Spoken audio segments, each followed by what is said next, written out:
جمهوری اسلامی ایران اعلام کرد که پوشیدن نقاب در جایهای جمعیتی و داخل بیناها اجباری می شود.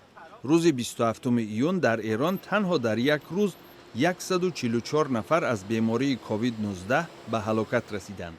در پی این حادثه روز یکشنبه پرزیدنت ایران حسن روحانی گفت به ولایت هایی که در آن حادثه های سرایت کووید 19 زیاد است اجازت داده می شود محدودیت های مربوط با کرونا ویروس را برقرار کنند. هر کجا که محل تجمع هست ما اونجا ماسک رو دیگه الزامی میدونیم. از هفته آینده این ترتیبات تهیه بشه، از 15 تیر ماه ما ماسک رو الزامی بکنیم تا آخر تیر ماه، اگر اون وقت دیدیم لازمه تمدید کنیم 2 مرتبه. روحانی افزود تقاضای پوشیدن نقاب تا 22 ایول پابرجا خواهد بود. این اقدام را بعضی ساکنان تهران درست می شمارند.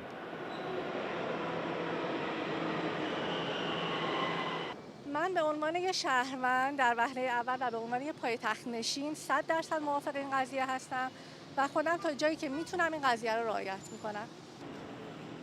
اما دیگران از نقاب پوشی زیاد خوشحال نبودند. یه مقدار مردم در واقع خسته شدن از شرایط چون طولانی شده و یه مقدار هم شاید خیلی هزینه نمیتونن بکنن واسه خرید. در ماه مارس همزمان با سرایت کرونا ویروس ایران فعالیت بعضی کارخانه‌ها و تعلیم در مکتب‌ها را متوقف نموده جمع آمدهای مردمی را منع کرد. بعداً در ماه اپریل رفع تدریجی محدودیت‌ها آغاز یافت. پرزیدنت ایران میگوید رعایت نمودن معیارهای بهداشتی خیلی مهم است. باید اصول بهداشتی رو مراعات کنن. ما راه دوم نداریم. راه دوم نیست. راه دوم یا درمان نداریم یا واکسن نداریم. راهش فقط مراعات اصول بهداشتی، مراقبت بکنیم. ایران کوشش دارد اقتصادش را که زیر فشار تحریم‌های بین المللی قرار دارد در شکل کامل به حرکت درآورد.